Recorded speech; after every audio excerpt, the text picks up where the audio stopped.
They used to say, all roads lead to Rome. Today, we can confidently say, all roads to progress, all roads to what is better for humanity leads to Beijing. What's up, family? This is your man, not your boy. Go Black to Africa. I want to share this video with you all. Fred Mbembe, who is a president of the Socialist Party, he said some words that I agree with when it came to America and their treatment towards Africa.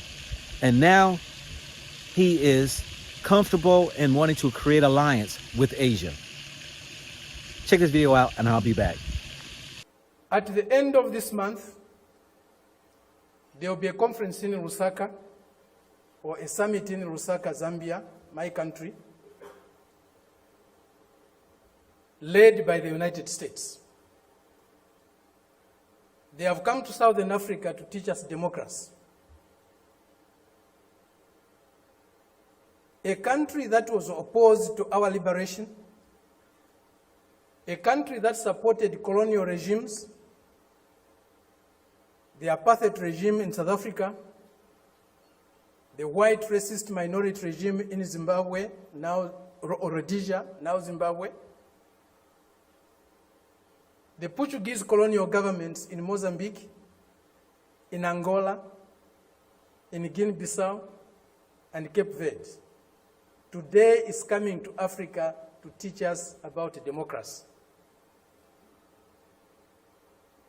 A country that has toppled so many governments in Africa, that has led so many coups in Africa and other parts of the world, a country that has killed so many of our leaders in Africa and other parts of the world, the killers of Patrice Lumumba, those who toppled Kwame Nkrumah, those who killed Nasser, those who killed Muammar Gaddafi, today are coming to teach us about democracy.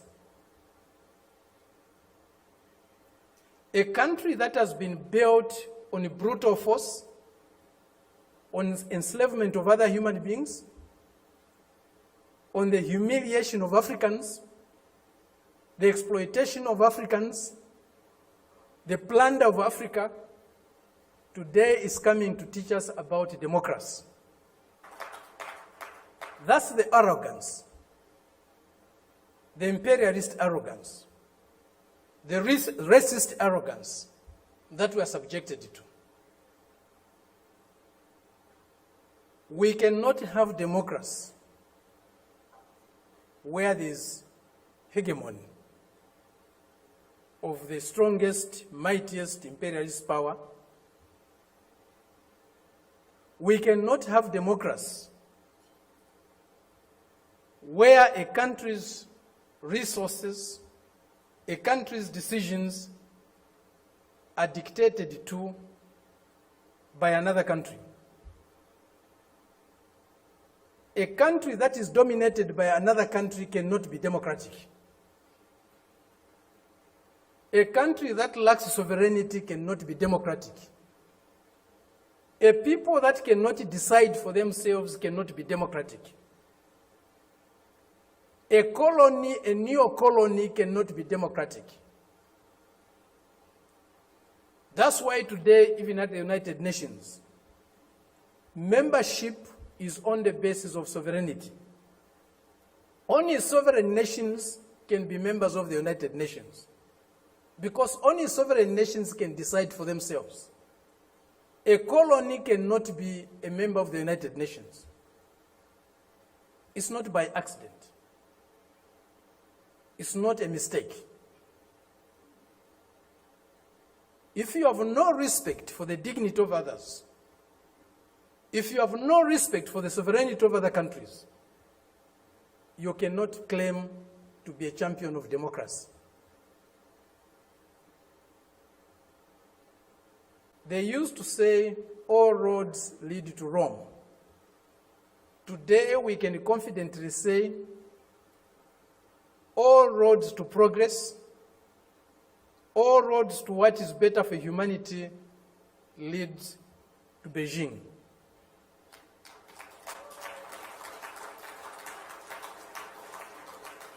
This is a country, this is a people that have developed themselves, that has developed itself without colonizing any country in the world, without plundering any country in the world, without subjugating any people in the world. This is a country that is developing with maximum respect for others, for their history, for their cultures, and recognizes the diversity that is there in civilization. We were only taught one form of civilization, one form of modernization. That was the Western way. Westernness was a measure of how civilized, how modern you are. We reject that. We reject it because it's not correct. We reject it because it's undemocratic. We reject it because it's uncivilized to think of the world and of other people in that way. Today, they cannot accept the fact that China has caught up with them. China is about to surpass them in many areas of human endeavor. The imperialist arrogance is inhibiting them from accepting that reality. The racist arrogance is inhibiting them from accepting that reality. But the world is changing. The changes we are witnessing today, as President Xi said in Moscow recently, or the other day, they have never been seen in 100 years. They have shaped a world that they themselves today are scared of. And they have shaped a world that is not sustainable. Democracy, human development is not sustainable on the basis of plunder, on the basis of enslavement, on the basis of humiliating other people every day. That is a system we are seeing today, a system that will not survive if plunder is eliminated, if subjugation of other peoples, other nations is eliminated, if inequality in the world is eliminated. That system will disappear. The only system that you can survive and can endure for long is a system that is based on mutual benefit, win-win relationships, mutual respect for others, accommodation and tolerance of others, and fraternal love for all humanity. This is what we find in China today. This is what China's example is showing us. Indeed, all paths are different. There's no path that is the same, even if they are leading to the same destination. Each path has got its own characteristics. We are seeing that, we are learning that, we are experiencing that today with China.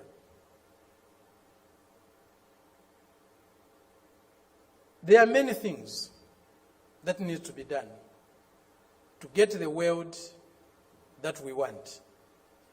A more just, a more fair, a more peaceful world is possible, but it won't drop from the skies. We have to struggle for it. And as Fidel said, if we struggle, we'll win. Thank you very much. What do you think? Let me say this right here. I want to say this to Africa. Africa needs to be very careful when it comes to really creating strong alliances with those that you believe are in your best interest. Now, we know China has done many of things around the world, trying to get a foothold in building their economy, they're having the interests of their own. It's sad that Africa does not look out for their own interests. If Africa will realize that they are the strongest, most richest continent in the world and that they supply the wealth of all of these countries, they would understand that they don't have to always look for a friend that they can rely on. Now, I say rely on is because, of course, Africa does not have the military power that China has. Africa doesn't have the manufacturing, the factories all over the place that they basically give produce around the world or products around the world from China. There have been many African countries along the way since colonialism that have prohibited Africa from building in the way that it should. Actually, these European and Western countries have kept Africa from rising because of them having the order, the control of the country, prohibiting things to come in order to build. It is not because Africans are lazy. It's not because Africans did not want to develop. It's because of the fact that when you have people over you, especially being colonized, and they've only been in their independence for 60 years, they had the control to only develop the areas that they lived in and the cities that they would benefit and they needed to utilize. For the rest of the people, it did not happen throughout the whole country and continent. I'm saying that Zambia and the rest of these countries who are bridging the gap between themselves, removing out these Western worlds, bringing in China, don't think for one moment that you are special in the eyes of these people. China has done a great deal of loaning and assisting and helping these African countries with their infrastructures. I'm not going to be throwing mud at them over that. What I'm saying is it is proven fact by the ancient writings, the scrolls, the scriptures, that our enemies will always keep us suppressed. When you have countries that have two different spiritual belief systems, two different cultures and ways of life, those who have the money and the power will try to bring in and put it upon you. They will not submit to your ways. They would expect for you to submit to their ways. So don't get too excited. We're going to watch what happens. China's around the world getting its leverage, a stronghold in many communities, to include America and the rest of the world, in order to make itself more powerful than it is today. Africa, wake up. Realize you can do business. You can go ahead and build friendships. But don't think for one moment that everybody has your best interests in mind. This is your man, not your boy. Go black to Africa. Think about it, think about it, think about it, think about it, think about it, think about it.